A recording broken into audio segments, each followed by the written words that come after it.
Hello everyone and welcome. Forming new creative partnerships doesn't have to be a huge, complicated thing. In fact, I would argue that sometimes the best collaborations come out of those projects that started with a tiny little silly idea and just sort of grew from there.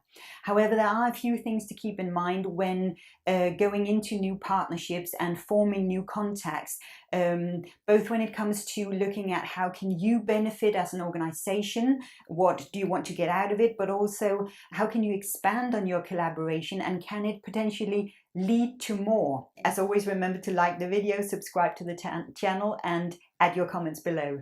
Let's have a look at a few examples first. This is from the Freud Museum in London, where the museum had formed a little collaboration with the Iranian Association about the rugs and carpets in the museum, and you can see a photo there from Freud's studio where he still saw patients in London.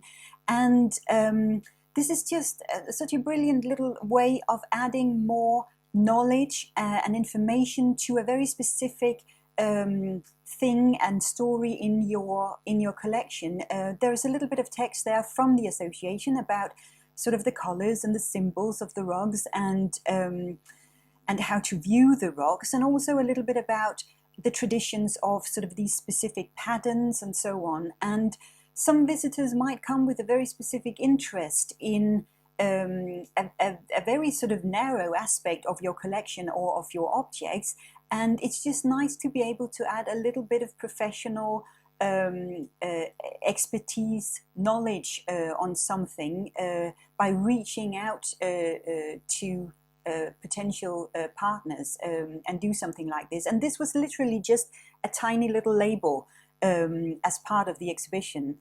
So it doesn't really have to be anything bigger or more than this, but it can lead to some really interesting partnerships and expand on your knowledge on the exhibition and collection quite a lot. Another example is from the Wellcome Collection in London. This is Celia Pym's installation. It's called The First One's the Best, and it's a rather lovely little display of socks, as you can see there. She's interested in memories held in our clothing, in our clothes and our styles, and she repairs worn out garments for a living and saw a link between the therapeutic practical care of mending and her previous training as a nurse. And she did this little piece as part of a residency at King's College in London. And she was mending these socks. They were intentionally cut, anticipating areas where they are likely to become worn through and carrying out where they needed preventive care, essentially. And she was using these very bright and contrasting colors, as you can see, in the threads that she used to mend the socks, and therefore the mends become very visible and draw attention to the damage and the process of coming to terms with the damage. And these kind of art installations or collaborations with either different organizations, different medical organizations in this case, but also different takes on, for example, medical care, is something that the Wellcome Collection has really done a lot and are incredibly good at. They have a lot of experience at that. And it's a wonderful way of just getting other perspectives in on your own work, your own perspectives, your own stories, and your own approaches to interpretation and to storytelling. Now, when forming creative partnerships, there are a few things to keep in mind that can be really useful. First of all, what would you like to explore further in your own historic plays or your collections or your stories? That's usually where it starts. What do you want more of, or what do you want to expand on? And that kind of goes hand in hand with what would visitors want to know about? What do they want to engage in or be part of? Is there a specific question that visitors often ask of you, something that they want to know more about? Or is there something that might act as a bit of a surprising element to them as well?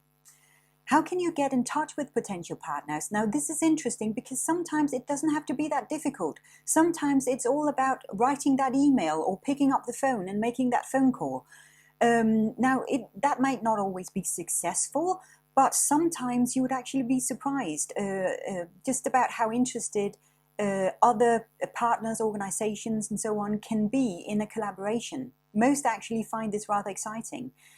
Of course, have a think about how both parties can benefit from a collaboration, because usually when you reach out, if you are the one who gets in touch with someone else, you already have a very clear idea about what you want and what you want to gain from them. So have a think about how can they benefit? In other words, what's in it for them? This goes hand in hand with the next question, which is how can you be open to new suggestions or ideas on your work? Because sometimes a very fixed idea about the outcome, for example, can mean that you are a little bit closed about how the other part can sort of add their knowledge or add their perspectives and approaches. So have a good think about where can we potentially compromise if that's necessary? Where do we have our limits? But also where can we be open to new ideas and suggestions? And when the other party bring new ideas to the table, how are we going about that? How are we going to discuss them? And of course, what will the outcome be? As we saw there in the example from the Freud Museum, it can be very simple. It can be adding a little bit of knowledge. It can be adding a label or adding something to the website. It doesn't have to be a huge project that runs for years. It can be, of course, but sometimes it can actually be very simple. Also, how can you broaden the collaboration? Because very often collaborations will lead to either new ideas with the same partner, or it will lead to new contacts.